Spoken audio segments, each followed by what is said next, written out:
Okay, this is a spinal anatomy video starting on page 67 of the Chiro Essentials Boards part 1. So I've had a little break this week starting back in Q6. It's time to get the board studying back on the schedule. So, starting with the spinal canal. It's made up of all the IV foramina stacked on top of each other. It extends from foramen magnum to base of the bottom of the sacrum, apex. It lies posterior to the vertebral bodies. It's bounded anteriorly by the bodies of the vertebrae, laterally by the pedicles, posteriorly by the neural arches made of the lamina. This in view contains spinal cord or cauda below L1 and the adult spinal nerve roots, 3 coverings known as the dura, arachnoid, and pia mater, CSF, BV for blood vessels, connective tissue, extradural space, epidural, outside of the spinal dura, which contains fat, blood vessels.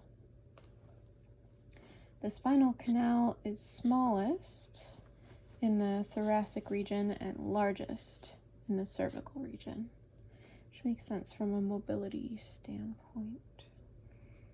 The cervical region of the spinal canal is the most common site for cord compression, also known as myelopathy, because the spinal cord is widest in this region, especially at C6. C6 is the widest canal. Okay, the shape of the spinal canal varies regionally. In cervical, the canal is triangle. Thoracic, the canal is oval.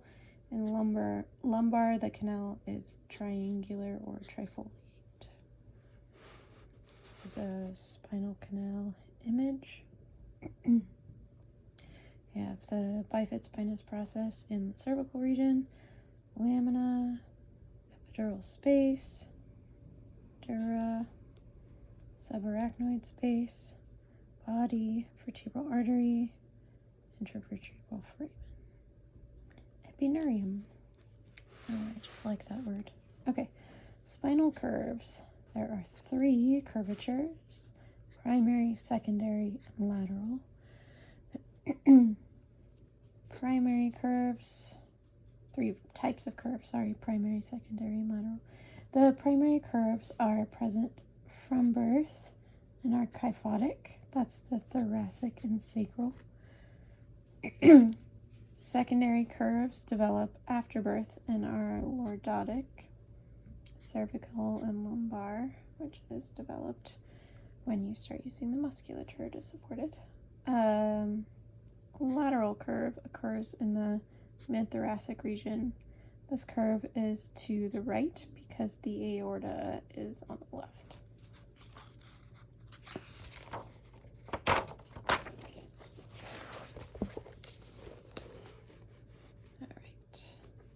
Vertebral ligaments.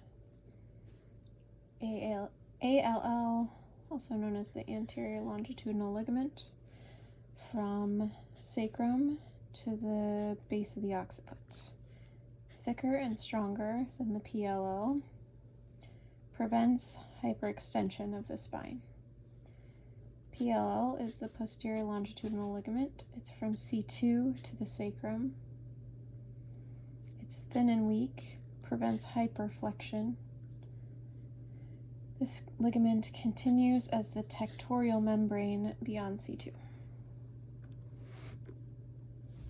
Right. Supraspinous ligament connects the tips of the spinous processes, prevents hyperflexion, continues as the nuchal ligament beyond C7. Interspinous ligament runs between spinous processes of adjacent vertebrae, prevents posterior translation, limits flexion. Ligamentum Flavum, extends between the lamina of adjacent vertebral. That's interesting spelling error. Ligamentum Flavum extends between the lamina of adjacent vertebrae. Contains a lot of elastic tissue, which limits flexion and prevents buckling and extension. So here's ALL anteriorly, PLL posteriorly on the bodies,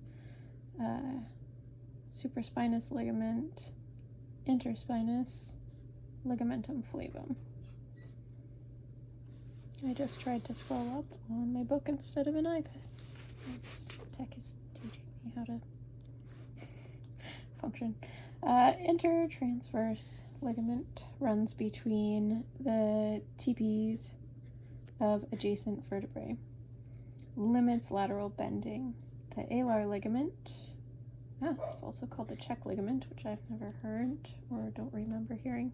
Probably more accurate. Alar ligament from posterior and lateral aspects of the dens inserts into the medial aspect of the condyle of the occiput, limits axial rotation.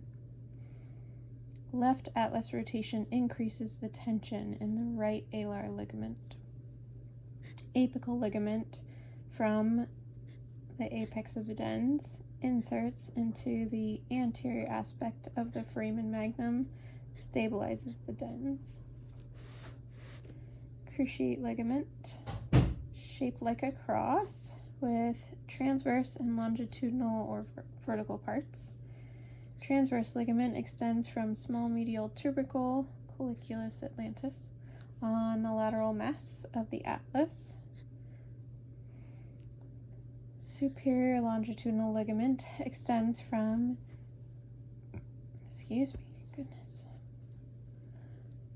superior longitudinal ligament extends from the middle of the transverse ligament to the anterior lip of the foramen magnum between tectorial membrane and apical ligament. Inferior longitudinal ligament extends from middle of the transverse ligament to the body of C2. Facilitates rotation, limits lateral translation, flexion, and extension.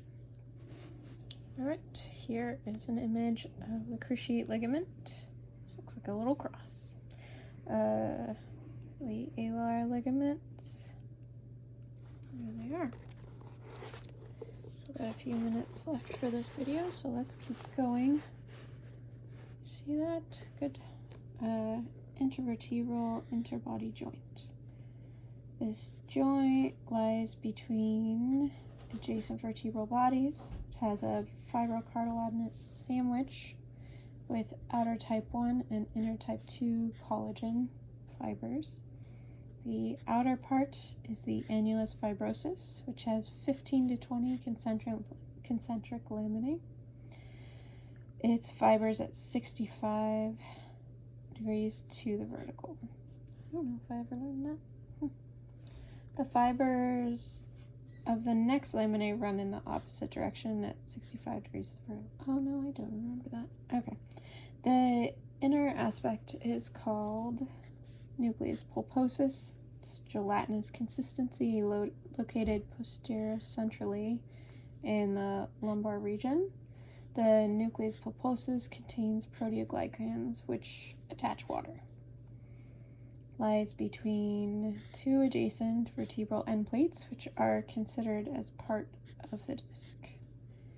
The end plates are comprised of two layers of cartilage, hyaline on the inside and fibrocartilage on the outside. The IV discs are thickest in the lumbar region and thinnest in the thoracic region. Only the outer third of the annulus fibrosus is innervated. The sinovertebral nerve posteriorly, also known as recurrent meningeal, sensory nerves running in the gray sympathetic rami, communicates anterolaterally. The disc is not well vascularized. It's nourished by diffusion through the vertebral end plates. The diffusion imbibition is facilitated by movement of the spine. There are 23 IV discs, as there are none between C1 and C2. Here's a diagram of an IV disc, nucleus pulposus, annulus fibrosus. That's a good stopping point for this video.